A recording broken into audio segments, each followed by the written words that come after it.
नमस्कार। Prime TV के special कार्यक्रम शख्सियत में आज हम बात करेंगे लखनऊ के कांग्रेस के एक्स प्रेसिडेंट, अभी निवर्तमान प्रेसिडेंट गौरव चौधरी साहब से। चौधरी साहब, प्राइम टीवी पर आपका स्वागत है। धन्यवाद। सबसे पहले हम ये जानना चाहेंगे कि आप लखनऊ के बहुत ही पुराने यादव परिवार से ताल्लुक रखते हैं और एक राजनीतिक परिवार से। आपको सियासत में आने का आपने मन कैसे बनाया? देखिए, सच बात तो ये है कि सियासत में पहले तो शुरुआती दौर में कोई आने का कोई इस तरह का वो था ही नहीं। पढ़ रहे थे। पंडित नारायण दत्त तिवारी जी के जो भतीजे हैं वो हमारे साथ यूनिवर्सिटी में पढ़ते थे। हम लोग किसी काम के सिलसिले में दिल्ली गए, वहाँ तिवारी जी से मुलाकात हुई और फिर उसके बाद वहाँ से लौटने के बाद ही जो है एक मन में विचार आया क्यों ना जो है कुछ ऐसा काम किया जाए जिससे जो है सोशल फील्ड में उतर के हम लोग कुछ जनता के लिए कुछ काम कर सकें, कुछ मदद कर सकें। फिर वहाँ से लौट करके एक ऐसे ही औपचारिक शुरुआत, एक छोटा सा पद लेके, क्योंकि मेरी शुरू से इच्छा थी कि भाई ऐसा नहीं है कि भाई तिवारी जी उस वक्त यहाँ कांग्रेस के सबसे बड़े लीडर हुआ करते थे और देश में उनका नाम था। हम चाहते तो कोई बड़ा पद भी ले सकते थे, लेकिन शुरुआती दौर का पूरा निचले लेवल से सीखने के लिए शहर में जो है महामंत्री पद हमने यूथ कांग्रेस में लिया और उसके बाद ही फिर जो है राजनीतिक सफ़र की शुरुआत हो गई। चौधरी साहब, अभी जुम्मा एक हफ्ता हुआ होगा या लगभग एक पखवाड़िया आप कांग्रेस के लखनऊ के प्रेसिडेंट के पद से हटे हैं। कांग्रेस के, चूंकि आपने जो दावेदारी है अपना कांग्रेस प्रेसिडेंट के, जिले के प्रेसिडेंट के पद के लिए, आपने अपनी दावेदारी को ज्यादा दबाव नहीं दिया। क्या अब कोई दूसरा इरादा है? देखिए, मेरा ये मानना है कि किसी भी पद पर आपको जो है 3 साल 4 साल से ज़्यादा नहीं रहना चाहिए, ये मेरी अपनी सोच है। और जब मैंने अपना 3 साल का कार्यकाल पूरा कर लिया तो मैंने जो है राहुल जी के यहाँ रिक्वेस्ट भेजी ऑफिस में कि मुझे 3 साल जो है अध्यक्ष पद पर रहते हुए हो गए हैं और अब मैं चाहता हूं कि थोड़ा सा क्षेत्र में, क्योंकि अध्यक्ष एक बहुत बड़ी जिम्मेदारी है और जिसकी वजह से जो है क्षेत्र में समय कम दे पा रहे थे। तो दोनों ही चीज़ें थी, अध्यक्ष पद पर रहते हुए पार्टी में संगठन के लिए काम कर रहे थे, अब क्षेत्र की जनता के लिए काम करने का समय आ गया था, मन था। तो इसीलिए फोकस किया कि जो है उस पद से जो है बहुत ज़्यादा, क्योंकि हमारा कार्यकाल तो पूरा हो ही चुका है, तो थोड़ा सा फ्री होकर के और क्षेत्र की जनता के लिए काम करना चाहते थे, इस वजह से। चौधरी साहब, आपने 2012 का चुनाव सरोजनी नगर से लड़ा कांग्रेस के सिंबल पर। अब आप कौन सी विधानसभा में मूवमेंट कर रहे हैं? चूंकि पॉलिटिकली आपके परिवार का भी रसूख रहा है, लखनऊ नॉर्थ हो, सरोजनी नगर हो और बीकेटी, बक्सी का तालाब, पुरानी महोना, इन सीटों पर आपके परिवार के लोग चुनाव लड़ते रहे। तो निश्चित तौर पर अब आपका आगे क्या पॉलिटिकल स्ट्रेटजी? देखिए, 12 से पहले 2007 में हमने बक्सी का तालाब से, जब हम शुरुआती दौर में राजनीति के थे, तो बक्सी का तालाब से टिकट मांगा था। उसके बाद फिर लखनऊ उत्तर में भी हस्तक्षेप इंटरफेयर रहा, वहाँ पे भी काम किया, क्योंकि ये सब दोनों विधानसभाएं लगी हुई हैं, पश्चिम, नॉर्थ, बक्सी का तालाब जो पहले मोहना थी। तो इन्हीं 3 सीटों पे जो है हम लोग के परिवार का टच रहा है। लेकिन क्योंकि यूथ कांग्रेस में काम कर रहे थे, राहुल जी के साथ थे उस वक्त, तमाम दिशा निर्देशों का पालन करना पड़ता है। सरोजनी नगर में उस वक्त कांग्रेस के पास कोई अच्छा कैंडिडेट नहीं था, तो मुझे कहा गया कि आप वहाँ उस सीट को देखिए, वहाँ कोई नहीं है और उस पर तैयारी क्यों ना की जाए। तो वहाँ 12 में जो है हम एकदम पहुँचे थे, हमारे लिए बिल्कुल नई सीट थी।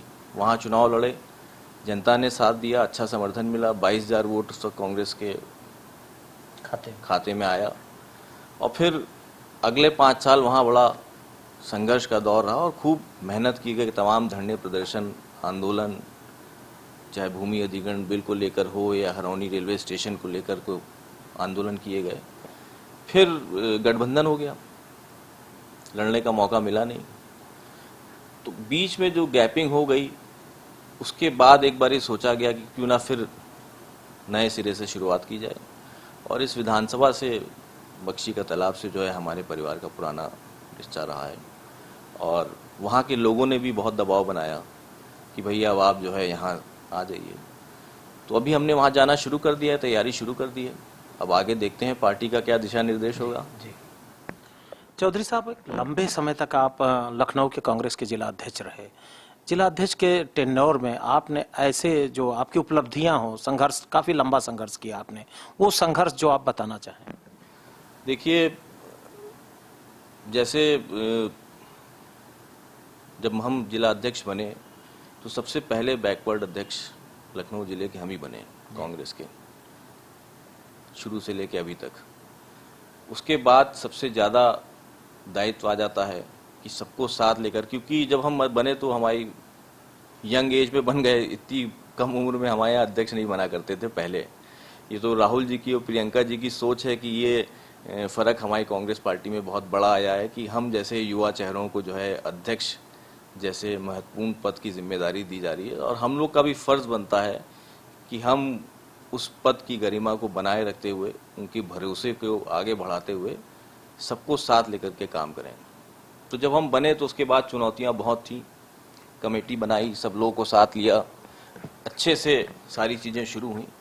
कई कार्यक्रम जो हम लोगों ने किए, एक तो भूमि अधिग्रहण बिल को लेकर के जो राहुल जी ने नारा दिया, और उसमें जो हम लोगों ने गांव-गांव पैदल पदयात्राएं की, चाहे माल से लेकर के मलिहाबाद पैदल चलना, सरोजनी नगर में मोहान रोड से चले और हरौनी स्टेशन पे आगे वहाँ जा कर के रुके कानपुर रोड पे, बख्शी का तालाब में भी इसी तरह, मोहनलालगंज में भी इसी तरह। तो पब्लिक से जुड़ने का बहुत अच्छा मौका मिला कि जब आप इतनी पदयात्राएं कर रहे हैं, नुक्कड़ सभाएं कर रहे हैं, चौपाले कर रहे हैं गांव-गांव, तो काफ़ी कुछ सीखने को भी मिला और काफ़ी कुछ करने को भी मिला। दूसरा, हम लोगों ने एक कार्यक्रम किया था, किसान यात्रा निकाली थी। वो कार्यक्रम बहुत सफल कार्यक्रम रहा, और उस कार्यक्रम से काफ़ी समर्थन हमें जनता का मिला। ये हमारा आखिरी कार्यक्रम था अध्यक्षी छोड़ने से पहले, और इस कार्यक्रम को हमने खुद ही डिज़ाइन किया था। ये ट्रैक्टर और ट्रॉली से हम लोगों ने जो है यात्रा शुरू की थी, और सर्दी के मौसम में हम लोग ट्रैक्टर और ट्रॉली से निकल लेते थे, 4-4, 5-5 ट्रैक्टर से, उसमें सब लोग बैठ जाया करते थे, और गांव-गांव जो है ये यात्रा हम लोगों ने चलाई, किसानों की समस्याओं को लेकर के और युवाओं को बेरोजगारी को लेकर के। दो बड़े मुद्दे इसमें हमने लखनऊ जिले को ही डिज़ाइन मतलब समझ के जो है डिज़ाइन किया गया कार्यक्रम था। और जैसे मलिहाबाद है, यहाँ पे हम लोगों ने रोजगार से संबंधित बहुत चौपालें की इसी यात्रा के माध्यम से। तो युवाओं का बड़ा समर्थन मिला कि भाई इतने साल से, जब से कांग्रेस की सरकार गई है, मलिहाबाद में जहाँ आम की कितनी बड़ी फसल होती है, कुछ इस तरह की डेवलपमेंट, कुछ इस तरह का विकास किसी भी सरकार द्वारा नहीं कराया गया जिससे वहाँ के बच्चों को, लड़कों को, छात्रों को किसी तरह का रोजगार मिल सके। यही हाल सरोजनी नगर में इंडस्ट्रियल एरिया रहा, उसके आगे स्कूटर इंडिया बंद हो रहा है, ऐसे ही मोहनलालगंज में। तो इन सब जब मुद्दों को टच किया, किसानों को की समस्याओं को लेकर के, उनकी फसलों को, बीज को सही मुआवजा ना मिल पाना, तो इस तरह से जो है जो समर्थन इस कार्यक्रम में हमको मिला, और इस कार्यक्रम से कांग्रेस पार्टी को भी बहुत फ़ायदा हुआ। इस कार्यक्रम के माध्यम से हम लोग जहाँ जहाँ ट्रैक्टर ट्रॉली से पहुँचते थे, एक तो आदमी सोचता था कि भाई ये तो हमारे साधन से ही चल रहे हैं, तो उसका एक अपना एक अलग क्रेज़ रहता था, एक अपने एक अलग महत्व रहता था। तो काफ़ी लोग इस कार्यक्रम के माध्यम से जुड़े, और मैं समझता हूँ कि पूरे कार्यकाल में ये और एक जो हरौनी रेलवे स्टेशन पे हम लोगों ने एक प्रदर्शन किया बहुत बड़ा, ये भी जन समस्याओं से जुड़ा, इसलिए आपसे चर्चा कर रहे हैं। वहाँ हरौनी स्टेशन से यहाँ लखनऊ बहुत सारे लोग काम करने आते हैं। ये सरोजनी नगर विधानसभा में करीब मैं समझता हूँ 10,000 एमएसटी होल्डर्स वहाँ से चलते थे, जिसमें छात्र छात्राएँ और राशन की दुकानों पे और तमाम प्राइवेट में काम करने वाले लोग थे, जो सुबह बेचारे वहाँ से चलते हैं लेकिन यहाँ टाइम से नहीं पहुँचते थे। यहाँ सुबह वहाँ चले 7 बजे, लेकिन लोकल ट्रेनें इतनी डिले से चलती थी, इतनी धीरे चलती थी कि वो यहाँ पहुँचते थे इस टाइम पे थे कि तमाम लोगों को नौकरी छोड़नी पड़ गई। ये एक बहुत बड़ा मुद्दा था जिसको लेकर के हम लोगों ने 4 घंटे वहाँ रेलवे स्टेशन पे प्लेटफॉर्म पे जो है जाम रखा, जिसके बाद प्रशासन के तमाम वहाँ बड़े बड़े रेलवे के अधिकारी पहुँच गए। उसके बाद हम लोगों को बुलाया गया और हम लोगों की समस्या को सुना गया और उसका निष्पादन भी किया गया। तो ये कुछ इस तरह के बहुत सारी उपलब्धियां रहीं जो हम लोग लखनऊ की जनता के लिए अपनी तरफ से, अपने एफर्ट से, अपनी मेहनत से, अपने संघर्ष से उनके लिए कुछ कर पाए। चौधरी साहब, आपने अभी कहा कि लखनऊ के पहले बैकवर्ड प्रेसिडेंट के रूप में आपने अपने कार्यकाल की चर्चा की। कांग्रेस में बलराम सिंह यादव उत्तर प्रदेश कांग्रेस कमेटी के प्रेसिडेंट रहे, लक्ष्मी शंकर यादव प्रेसिडेंट रहे, इसके अलावा श्यामलाल यादव उपसभापति रहे, राज्यसभा के उपसभापति रहे। बहुत सारी ऐसे यादव लीडरशिप को उत्तर प्रदेश से कांग्रेस ने बड़ा मौका दिया। आप चूंकि बहुत कम उम्र में यूथ कांग्रेस में भी और मेन कांग्रेस की जो बात किया जाए, बहुत कम उम्र में प्रेसिडेंट बनने का गौरव मिला आपको। अब आप अपना फ्यूचर कांग्रेस में एज ए बैकवर्ड लीडर कैसे देखते हैं? देखिए, मौका यूथ कांग्रेस में जब थे तब भी अध्यक्ष बनने का मिला और यहाँ मेन बॉडी में भी मिला। अभी हमने अपना फोकस जो है, अपना केंद्र बिंदु जो है चुनाव को बना रखा है और सारी जो एफर्ट्स हैं, सारी मेहनत है पार्टी के कार्यक्रमों में पार्टी को ताकत देते हुए माननीय अजय लल्लू जी, प्रियंका गांधी जी, राहुल गांधी जी की बातों को आगे बढ़ाते हुए और क्षेत्र में लगातार काम करने का जो है मेन फोकस है। और जहाँ तक बात आपने की बैकवर्ड लीडरशिप की, तो मैं समझता हूँ कि पार्टी जब जब जो जिम्मेदारी सौंपेगी उसको पूरी तरीके से निर्वहन करेंगे, चाहे वो यूथ कांग्रेस के अध्यक्ष के तौर पे रहा हो, चाहे यहाँ मेन बॉडी के अध्यक्ष के तौर पे रहा हो, या आगे कभी भी कहीं भी किसी भी प्रकार का पद हो। पद के लिए कोई ऐसी बहुत बड़ी लालसा नहीं रहती है। अब अध्यक्ष पद से अभी हटे हैं, 5 साल रहे, तो 1.5-2 साल क्षेत्र में काम करेंगे, चुनाव की तैयारी करेंगे, फिर और इस बीच में अगर पार्टी का कोई आदेश हो तो उसको मानना पड़ेगा। चौधरी साहब, आप जिस विधानसभा की चर्चा कर रहे हैं, बीकेटी बक्सी का तालाब, ये किसानों की पूरी बेल्ट है। इसमें बैकवर्ड, दलित, माइनॉरिटीज के काफी लोग, अपर क्लास के भी बड़े किसान हैं। तो निश्चित तौर पर आपने किसानों को लेकर के, मजदूरों को लेकर के, अल्पसंख्यकों को लेकर के एक रोड मैप तैयार किया होगा। किस तरह अपनी विधानसभा में आपकी मूवमेंट जारी? देखिए, अभी इनिशियल स्टेज पे जो है हम लोगों ने फर्स्ट राउंड में जो है जो अपने मुद्दे चिन्हित किए जा रहे हैं और जल्द ही जन आंदोलन के माध्यम से, क्योंकि जो मौजूदा सरकार है वो जल्दी किसी भी चीज़ को सुनने को तैयार नहीं है, इसलिए जो वहाँ की विभिन्न तरह की समस्याएं हैं, बहुत सारी समस्याएं, उन सभी समस्याओं को लेकर एक जन आंदोलन का मैप, रोड मैप तैयार हो रहा है और बहुत जल्द ही मुझे लगता है कि 1-1.5 महीने के बाद हमारा वहाँ ये सिलसिला जन आंदोलनों का शुरू हो जाएगा, जिससे वहाँ की जनता को, वहाँ के रहने वाले निवासियों को जो भी कष्ट और जो भी दिक्कतों का सामना करना पड़ रहा है वो ना करने पड़े। चौधरी साहब, आपकी सियासी पृष्ठभूमि बहुत मजबूत, लखनऊ के बहुत ही पुराने यादव परिवार से आप ताल्लुक़ रखते हैं और आपके परिवार का भी बैकग्राउंड, जैसे अखिल भारतीय यादव महासभा में भी आपके समाज परिवार के लोगों की मूवमेंट है, सियासी दलों में भी आपके परिवार के लोग हैं। आप भी लंबे समय से कांग्रेस की सियासत में अपना समय दे रहे हैं, सियासत कर रहे हैं। तो निश्चित तौर पर ये जो परिपाटी बनी, जैसे आप बहुत लिबरल, उदार नेता के रूप में देखे जाते हैं और जिस असेंबली सेगमेंट पे आप काम कर रहे हैं, उस असेंबली सेगमेंट पे आपकी कम्युनिटी की बहुत ज्यादा संख्या है। तो खासकर अपने समाज में आपकी क्या मूवमेंट है, क्योंकि आपके परिवार के लोग भी समाज की सियासत करते रहे?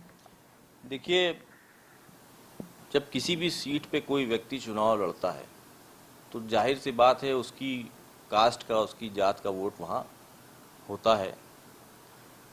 लेकिन मेरा ये मानना है कि जो व्यक्ति चुनाव लड़ रहा है उसके लिए वहाँ उस विधानसभा के सारे लोग बराबर हैं। अब ऐसा नहीं है कि चुनाव लड़ रहे हैं और जीत गए तो कल सिर्फ खाली जो है यादवों के लिए काम करेंगे।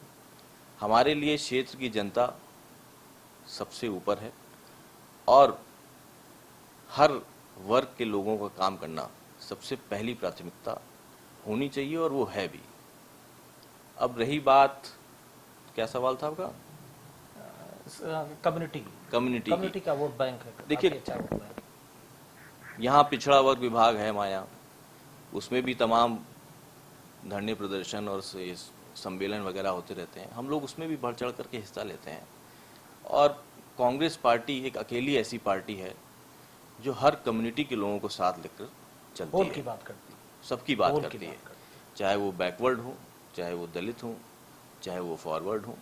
तो कांग्रेस पार्टी में, क्योंकि मैं शुरू से ही कांग्रेस की राजनीति करता आया हूँ और कांग्रेस के ही साथ हूँ, तो हमारी पार्टी से हमने ये सीखा है कि हमको सबको साथ लेकर के चलना है, और वही सबसे बड़ी हमारी ताकत होती है। चौधरी साहब, आपकी नेता प्रियंका जी पूर्वा प्रमुख की बात करती हैं, आप अपनी विधानसभा में किस तरह से बूथ कमेटियों पे काम कर रहे हैं, किस तरह की आपकी मूवमेंट? देखिए, ये तो सबसे अच्छा तरीका है निचले स्तर तक कैसे पहुंचा जाए।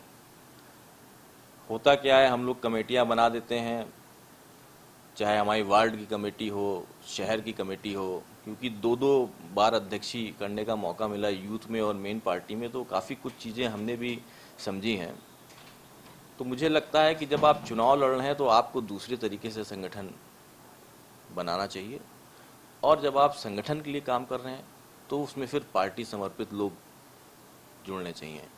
बहुत सारे समाज में ऐसे लोग हैं जो आपके साथ चुनाव में खड़े हो जाएंगे।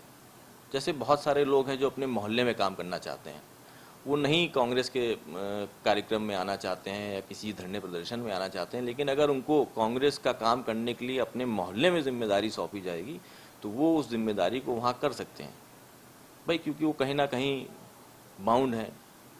कोई सरकारी नौकरी में है तो कांग्रेस का पद नहीं ले सकता, लेकिन वोट तो डालेगा।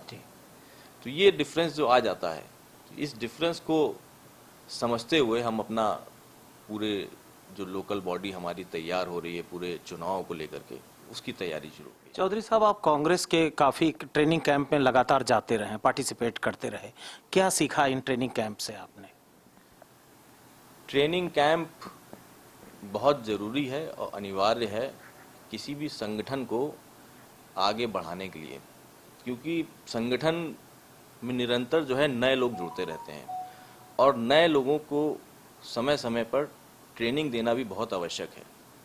अनुशासन जो संगठन को चलाने का मूल मंत्र है, जब तक अनुशासन आपकी पार्टी में, आपके संगठन में नहीं है, तब तक कोई भी पार्टी ना खड़ी हो सकती है ना चल सकती है।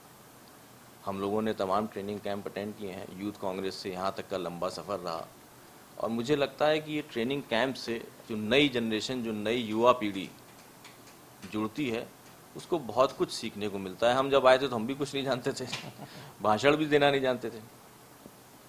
तो धीरे धीरे ट्रेनिंग हुई, कहीं गए, दूसरे प्रदेशों में गए, हिमाचल प्रदेश में प्रभारी बन के गए, वहाँ 25 साल का नौजवान लड़का जो है जीता। उसके पिताजी उस सीट को 3 बार से लगातार हारते चले आ रहे थे। यूथ कांग्रेस का महामंत्री था, तो हमको जिम्मेदारी सौंपी गई, वहाँ हम रहे 20 दिन वहाँ रहे, और वहाँ जा कर के उस विधानसभा के बारे में ट्रेनिंग थी, तभी तो समझ पाए। यूथ कांग्रेस, मेन कांग्रेस और तमाम चिंतन शिविर और यूथ कांग्रेस के टाइम पे हम लोग हुआ करते थे। तो वहाँ गए, उस विधानसभा में समझा कि क्यों हार रहे हैं, निकाला फॉर्मूला, जीता, 25,000 वोट से जीता वो। चौधरी साहब, 2012 का चुनाव आपने सरोजनी नगर लड़ा था, ऐसी कौन सी कमी हुई जो चुनाव आप लूज कर गए? बहुत पहले बताया हमने आपको, बहुत कम समय मिला था, क्योंकि हम बख्शी का तालाब और लखनऊ उत्तर इसी तरफ में ज़्यादा हम लोग का काम और हम लोग का ज़्यादा हस्तक्षेप रहा, मूवमेंट रहा, और वो हमारे लिए बिल्कुल नई विधानसभा थी। यूथ कांग्रेस के टाइम पे थे तो दे दिया गया कि वही लड़िए जा करके। तो मुझे लगता है 40 दिन का समय हमको मिला था उस वक्त, तो समय का अभाव रहा। समय का अभाव होता है तो संगठन और आपके बीच में तालमेल नहीं हो पाता है। जो लोग और वहाँ से टिकट मांग रहे थे उनके और हमारे बीच में तालमेल बहुत कम समय होता है। अगर थोड़ा और समय मिल जाता तो निश्चित तौर पर जो है उस वक्त अच्छा मौका था। वहाँ कांग्रेस को 8-9 हज़ार वोट मिलता था, हमको 22,000 मिला। तो जीत और हार का तो नहीं कह सकते, लेकिन ये था कि अच्छी और परफॉर्मेंस हो सकती थी। चौधरी साहब, लंबे समय तक आप कांग्रेस के जिलाध्यक्ष रहे लखनऊ में, आप संगठनकर्ता माने जाते हैं, वायरिंग सिस्टम के आप जनक रहे। पार्टी का जो वायरिंग सिस्टम है, मलिहाबाद हो और आपका क्या कह रहे हैं सरोजिनी नगर हो, बीकेटी हो, और ये सारी विधानसभा सीटें हैं। लेकिन लंबे समय से, चाहे 12 का चुनाव लिया जाए, चाहे 17 का चुनाव लिया जाए, चाहे 2007 का चुनाव लिया जाए, लंबे समय से कांग्रेस की खासकर लखनऊ जिले से असेंबली में एंट्री क्यों नहीं हो पा रही किसी मेंबर की, क्या कारण है? 12 का जो चुनाव रहा, 17 तो लड़े ही नहीं। हाँ, 17 अलायंस पे। 12 का जो चुनाव रहा, उस चुनाव में कांग्रेस को जो है अच्छा समर्थन मिला। हार जीत की बात तभी हम नहीं करेंगे यहाँ, और लखनऊ में भी 2 सीटों पे तो समर्थन था ही अच्छा। जीत में कन्वर्ट होने, क्योंकि वोटों का डिफरेंस जो है वो बहुत ज़्यादा हो गया है। हम 8-9 हज़ार पे हैं और हार जीत 70-80 हज़ार पे हो रही थी उस वक्त। तो उसको गैप को धीरे धीरे ख़त्म होता है। अब हम लोगों ने उस गैप को काफ़ी पाटा और उसके बाद 17 का चुनाव अगर हम लोग लड़ते, ये गठबंधन जो हुआ, अगर ये गठबंधन नहीं होता वही, तो 17 के चुनाव में मैं आपको दावे से कहता हूं कि लखनऊ जिले की कम से कम 3 या 4 सीटें शहर और ग्रामीण की मिला के हम लोग जीतते। चौधरी साहब, कोरोना काल में आप अपना समय कैसे व्यतीत कर रहे हैं? कैसे अपनी जिले भर की जनता को और खासकर अपनी बीकेटी की जनता को आप कैसे मददगार बनकर उभरे? कोरोना काल में जो है हम लोगों ने काफ़ी सेवा भाव से खाने के पैकेट और राशन, इन सबको जो है लोगों को, ज़रूरतमंद लोगों को मुहैया कराया। तमाम जगह कैंप्स लगाए गए। हमारे बख्शी का तालाब के ब्लॉक अध्यक्ष और मलिहाबाद, सरोजनी नगर, मोहनलालगंज, चारों ही विधानसभा में सब ने अपनी तरफ से स्वेच्छा से, किसी का कोई वो नहीं था। तो हम लोग, हमारे यहाँ प्रदेश कांग्रेस कमेटी में रसोई चल रही थी, हम लोगों ने उसमें मदद की। उसके अलावा भी जो है अलग अलग क्षेत्रों में, लुकमान सिद्दीकी हो गए हमारे उपाध्यक्ष, उधर शफीक अहमद हो गए बेहटा में, छोटे मियाँ, तो सब ने अपनी तरफ से अपनी लग करके जो है हम लोगों ने जो भी हम लोग से बन पाया, क्योंकि बहुत ही कठिन समय था वो, और जनता, लेबर, मिडिल क्लास सब बहुत परेशानी में थे। चौधरी साहब, 24 आवर्स आप सियासत करते हैं, फुल टाइमर पॉलिटिशियन के रूप में आप जाने जाते हैं। आपके परिवार की चर्चा किया जाए, आपकी धर्मपत्नी आपके सियासी जीवन में और व्यक्तिगत जीवन में आपको कैसे मददगार? बहुत मदद मिलती है। काफ़ी कुछ जो है, जैसे तमाम परेशानियां होती हैं तो उनको उनसे शेयर करने के बाद जो है वो कभी कभी हम लोग वो हल नहीं निकाल पाते हैं जो हल वो निकाल देती हैं कि इसको ऐसे कर लीजिए। और इसके अलावा परिवार का सपोर्ट और समर्थन तो ज़रूरी होता ही है, क्योंकि पूरा टाइम आप लगातार बाहर रहते हैं, तमाम तरह की दिक्कतों का सामना करते हैं, तमाम तरह की परेशानियां आती हैं।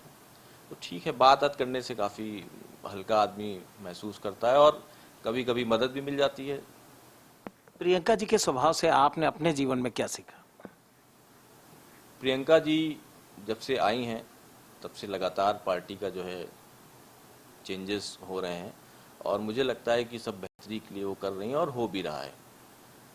प्रियंका जी के आने के बाद जो सबसे बड़ा, जिसके लिए मैं उनको धन्यवाद भी देना चाहता हूँ, कि जो अनुशासन, अभी मैंने पहले कहा, हमारे यहाँ इधर बीच में बहुत, क्योंकि ये सोशल मीडिया जब से हावी हो गया तब से जो है अनुशासन भी पार्टी लेवल पे जो है उसको कंट्रोल करना थोड़ा मुश्किल हो गया है। किसी का भी मन करता है, कोई भी आता है, अब आजकल हर आदमी फ्री है, नहीं सामने कह पा रहा है बात तो अपना घर पे बैठा, मोबाइल पे, कंप्यूटर पे लिखा, सो गया।